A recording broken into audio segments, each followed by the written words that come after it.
প্রযুক্তিগত বিবেচনায় বর্তমান বিশ্বের সবথেকে আধুনিক যুদ্ধবিমানগুলো হচ্ছে পঞ্চম এবং ষষ্ঠ প্রজন্মের যুদ্ধবিমান।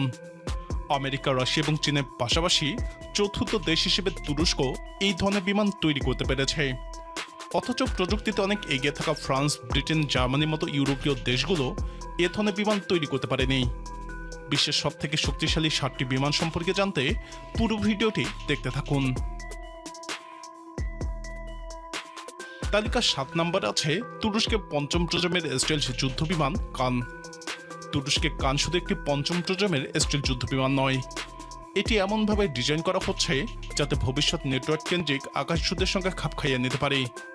এর অন্যতম বড় নতুনত্ব হল ইন্টিগ্রেটেড মডিউল এভিওনিক্স বা IMA, যেখানে কৃত্রিম বুদ্ধিমত্তা বা AI, উচ্চ ক্ষমতার mission computer, multicore real time operating system এবং সেন্সর ফিউশন একসঙ্গে কাজ করে।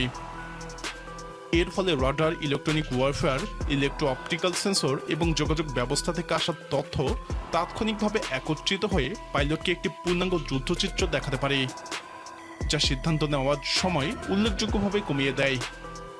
কানের আরেকটি গুরুত্বপূর্ণ বৈশিষ্ট্য হল এটি শুরু থেকে দেশীয় AESA radar, integrated electronic warfare system IRST বা infrared search and track system, 360 degree electro optical sensor, panoramic cockpit display এবং হেলমেট মাউন্টেড সাইট ব্যবহারের জন্য ডিজাইন করা হয়েছে। পাশাপাশি এটি ইন্টারনাল ওয়েপন পেতে স্টেলথ বজায় রেখে ক্ষেপণাস্ত্র ও নির্ভুল আঘাতকারী অস্ত্র বহন করতে পারবে এবং ভবিষ্যতে দেশীয় অস্ত্র যেমন গোগদোকান, বোজদোগান, গোখান এবং SOM সিরিজের অস্ত্রের সঙ্গে সম্পূর্ণ সমন্বয়ে কাজ করবে। তালিকা 6 নম্বরে আছে চীনের J-31। এয়ারক্রাফট ক্যারিয়ার ভিত্তিক স্টেলথ অপারেশনের জন্য J-35 সংস্করণটি শুরু থেকেই ডিজাইন করা হয়েছে। এটি চীনের নতুন বিমানবাহী রণতরী ফুজিয়ান থেকে পরিচালনার জন্য তৈরি করা হচ্ছে।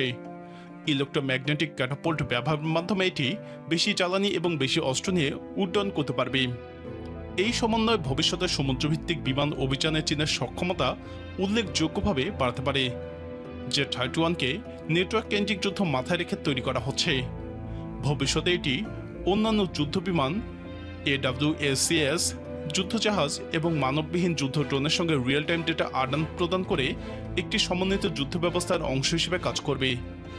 আধুনিক যুদ্ধক্ষেত্রে এই ধরনের তথ্যভিত্তিক সমন্বয় একটি বড় সুবিধা। J-31-এর অভ্যন্তরীণ অস্ত্র ধারণ ক্ষমতা তুলনামূলকভাবে বড় হওয়ার লক্ষ্য নিয়ে ডিজাইন করা হয়েছে। ফলে স্টেলথ বজায় রেখেই একাধিক দূরপাল্লার আকাশ থেকে আকাশে ক্ষেপণাস্ত্র এবং নির্ভুল আঘাতানার অস্ত্র বহন করা সম্ভব হতে পারে। এটি দীর্ঘপাল্লার বিয়ন্ড ভিজুয়াল রেঞ্জ বা BVR যুদ্ধে একটি সম্ভাব্য সুবিধা দিতে পারে। বিমানটির নকশায় কম রাডার প্রতিফলন বা লো অবজারভেবল ডিজাইনের উপর বিশেষ গুরুত্ব দেওয়া হয়েছে। DSI বা ডাইভার্টারলেস সুপারসনিক ইনলেট, অভ্যন্তরীণ অস্ত্রকক্ষ এবং কোণভিত্তিক ফিউজেলেজ ডিজাইনের মাধ্যমে স্টেলথ বৈশিষ্ট্য উন্নত করার চেষ্টা করা হয়েছে। চীন FC-31 বা J-31-এর রপ্তানি সংস্করণ এমন দেশগুলোর কাছে প্রস্তাব করতে পারে যারা পশ্চিমা পঞ্চম প্রজন্মের যুদ্ধবিমান কিনতে পারে না। এদিক থেকে এটি আন্তর্জাতিক বাজারে একটি গুরুত্বপূর্ণ বিকল্প হয়ে উঠতে পারে। F-22 Raptor বিশ্বের একমাত্র পঞ্চম প্রজন্মের যুদ্ধবিমান যার রপ্তানি আইনগতভাবে নিষিদ্ধ। F-22 এর স্টেলথ প্রযুক্তি আমেরিকার সবথেকে সংবেদনশীল সামরিক প্রযুক্তিগুলোর একটি। এর রাডার শোষণকারী উপাদান বা radar absorbent material, airframe design, sensor fusion এবং ইলেকট্রনিক ওয়ারফেয়ারের প্রযুক্তি বহু বছর ধরেই গোপন রাখা হয়েছে। আমেরিকার ভয় রপ্তানি করলে এই প্রযুক্তির কিছু অংশ প্রতিদ্বন্দ্বী দেশগুলোর হাতে পৌঁছে যেতে পারে। F-22 মূলত এয়ার সুপিরিয়রিটি ফাইটার হিসেবে তৈরি করা হয়েছে। F-22 এর পুরো এয়ারফ্রেম শুরু থেকে স্টেলথ ফার্স্ট দর্শনে ডিজাইন করা হয়েছিল। পরবর্তীতে স্টেলথ যুক্ত করা হয়নি, বরং বিমানটির প্রতিটি কোণ, প্রতিটি প্যানেল এবং প্রতিটি সংযোগ এমনভাবে তৈরি করা হয়েছে যাতে রাডার তরঙ্গ বিভিন্ন দিকে ছড়িয়ে যায় এবং খুব কম অংশ রাডারের দিকে ফিরে আসে। এই কারণেই এর রাডার ক্রস সেকশন বা RCS অত্যন্ত কম বলে বিবেচিত হয়। F-22 এর S আকৃতির এয়ার ইনটেক সরাসরি ইঞ্জিনের কম্প্রেসর ব্লেডকে রাডারের দৃষ্টি বাইরে রাখে। সাধারণত যুদ্ধবিমানের ইঞ্জিনের সামনের অংশ রাডারে সহজেই ধরা পড়ে, কিন্তু F-22 এর এই অংশটি বিশেষভাবে আড়াল করা হয়েছে। একই সঙ্গে ইঞ্জিনের এক্সস্ট এমনভাবে নকশা করা হয়েছে যাতে ইনফ্রারেড বা তাপীয় স্বাক্ষরও কম থাকে। কয়েকটি কারণে তালিকা 4 নম্বরে থাকা SU-57কে F-22 র্যাপটরের থেকে এগিয়ে বলা হয়। SU-57-এর সবথেকে বড় শক্তি হল এর সুপার ম্যানুভারেবিলিটি। এতে ব্যবহৃত ত্রিমাত্রিক থ্রাস্ট ভেক্টরিং এবং বিশেষ অ্যারোডাইনামিক নকশার কারণে এটি অত্যন্ত কম গতিতেও নিয়ন্ত্রণ ধরে রাখতে পারে এবং খুবই উচ্চ হাই অ্যাঙ্গেল অফ অ্যাটাকে জটিল কৌশল ম্যানুভার করতে সক্ষম। F-22 অত্যন্ত ম্যানুভারেবল, তবে SU-57-এর LEVCON বা লিডিং এজ ভর্টেক্স কন্ট্রোলার প্রযুক্তি এটিকে কিছু নির্দিষ্ট পরিস্থিতিতে অতিরিক্ত নিয়ন্ত্রণের সুবিধা দেয়। এই বৈশিষ্ট্য F-22-তে নেই। দীর্ঘ পাল্লার ক্ষেত্রেও SU-57 এগিয়ে। এটি F-22 এর তুলনায় বেশি অভ্যন্তরীণ জ্বালানি বহন করে, ফলে এর কমব্যাট রেডিয়াস এবং দীর্ঘ সময় আকাশে থাকার সক্ষমতা বেশি। রাশিয়ার মতো বিশাল ভৌগোলিক দেশের প্রয়োজন বিবেচনা করেই বিমানটি ডিজাইন করা হয়েছে। SU-57-এর একাধিক রাডার এবং সেন্সর সমন্বয় একটি স্বতন্ত্র বৈশিষ্ট্য। এতে শুধু নাকের সামনের প্রধান AES রাডারটি নয়, ডানার অংশেও অতিরিক্ত রাডার এবং উন্নত IRST বা infrared search and track system রয়েছে। এর ফলে বিভিন্ন দিক থেকে লক্ষ্যবস্তু শনাক্ত করার সক্ষমতা বৃদ্ধি পায়, বিশেষ করে রাডার ব্যবহার না করেও ইনফ্রারেডের মাধ্যমে লক্ষ্যবস্তু অনুসন্ধানের সুযোগ থাকে। ভবিষ্যতে নেটওয়ার্ক ভিত্তিক যুদ্ধে SU-57কে S-70 অক্টেনিক স্টিলথ যুদ্ধ ড্রোনের সঙ্গে সমন্বয়ে পরিচালনার জন্য তৈরি করা হয়েছে। তালিকা 3 নম্বরে থাকা J-20 মাইক্রো ড্রাগনকে অনেক ক্ষেত্রেই F-22 র্যাপটর এবং SU-57-এর সরাসরি প্রতিদ্বন্দ্বী হিসেবে দেখা হয়। যদিও তিনটি বিমানই ভিন্ন সামরিক দর্শনে তৈরি, তবু কয়েকটি ক্ষেত্রে J-20কেই এগিয়ে রাখা হয়।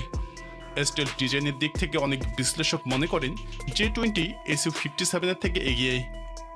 এই বিমানটি ফিউজেলেজ, এয়ার ইনটেক বা DSI, অস্ত্রকক্ষ এবং সামগ্রিক নকশায় রাডার প্রতিফলন কমানোর উপর বেশি গুরুত্ব দেওয়া হয়েছে।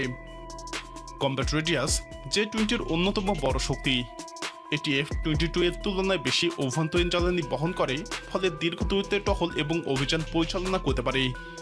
তাই পশ্চিমা প্রশান্ত মহাসাগর, দক্ষিণ চীন সাগর এবং তাইওয়ান প্রণালীর মতো বিশাল অঞ্চল জুড়ে এটি বিশেষ সুবিধা পায়। দীর্ঘপাল্লার আকাশযুদ্ধ বা পিভিআর কম্ব্যাটে J-20 নকশা বিশেষভাবে তৈরি করা হয়েছে। এটি চীনের তৈরি PL-15 দূরপাল্লার এয়ার টু এয়ার ক্ষেপণাস্ত্র বহন করে, যা বড় নোজ, রাডম এবং সেন্সর ব্যবস্থা দূর থেকে লক্ষ্যবস্তু শনাক্ত ও আক্রমণের জন্য উপযোগী। J-20 মূল দর্শনই হল শত্রুকে চোখে দেখার আগেই আঘাত করা। তালিকার দ্বিতীয় স্থানে থাকা ষষ্ঠ প্রজন্মের যুদ্ধবিমান J-15-এর সবথেকে বড় নতুনত্ব হল এর সম্পূর্ণ টেইললেস নকশা। F-22, F-35, J-20 কিংবা SU-57 সবগুলোরই ভার্টিক্যাল টেইল রয়েছে, কিন্তু J-15-এ সেই লেজ বাদ দেওয়া হয়েছে।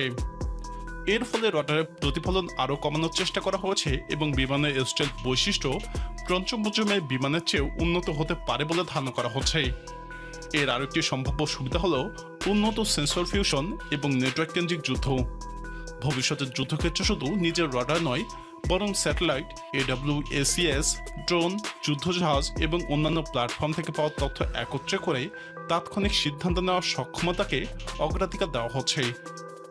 অনেক বিশ্লেষক মনে করেন J-15-এ ভবিষ্যতের উচ্চ ক্ষমতার সেন্সর, ইলেকট্রনিক ওয়ারফেয়ার সিস্টেম এবং অধিক বৈদ্যুতিক শক্তি ব্যবহারকারীর প্রযুক্তি সংযুক্ত করার পরিকল্পনা রয়েছে। ষষ্ঠ প্রজন্মের যুদ্ধবিমানগুলোর অন্যতম লক্ষ্যই হল প্রচলিত রাডারের পাশাপাশি আরও শক্তিশালী ইলেকট্রনিক যুদ্ধের সক্ষমতা গড়ে তোলা।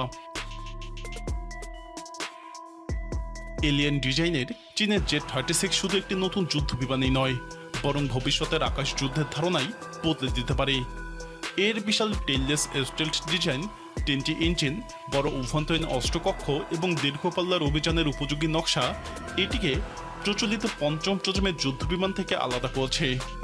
বিশ্লেষকদের ধারণা J-36 শুধু আকাশযুদ্ধ নয়, বরং স্টেলথ হামলা, ইলেকট্রনিক ওয়ারফেয়ার, গোয়েন্দা তথ্য সংগ্রহ এবং একাধিক AI নিয়ন্ত্রিত যুদ্ধ ড্রোনকে একসঙ্গে পরিচালনা করার মতো ভূমিকা পালন করতে সক্ষম। অর্থাৎ এটি কেবল একটি ফাইটার নয়, বরং একটি এয়ার কম্ব্যাট কমান্ড প্ল্যাটফর্ম হিসেবে কাজ করার লক্ষ্য নিয়ে তৈরি হচ্ছে। যদি এই ধারণাগুলো বাস্তবে সফলভাবে বাস্তবায়িত হয়, তাহলে J-36 ষষ্ঠ প্রজন্মের যুদ্ধবিমানের ক্ষেত্রে একটি যুগান্তকারী মাইল ফলক হয়ে উঠতে পারে এবং ভবিষ্যতের নেটওয়ার্ক কেন্দ্রিক আকাশযুদ্ধের নতুন মানদণ্ড স্থাপন করতে পারে। প্রিয় দর্শক, ভবিষ্যতে যুদ্ধের আকাশে এই যুদ্ধবিমানগুলো কী ধরনের পরিবর্তন আনবে বলে আপনি মনে করেন? আপনার মতামত কমেন্টে জানান। এরকম আরও ভিডিও পেতে আমাদের ডিপ স্টেট চ্যানেলটি সাবস্ক্রাইব করে আমাদের সাথেই থাকুন।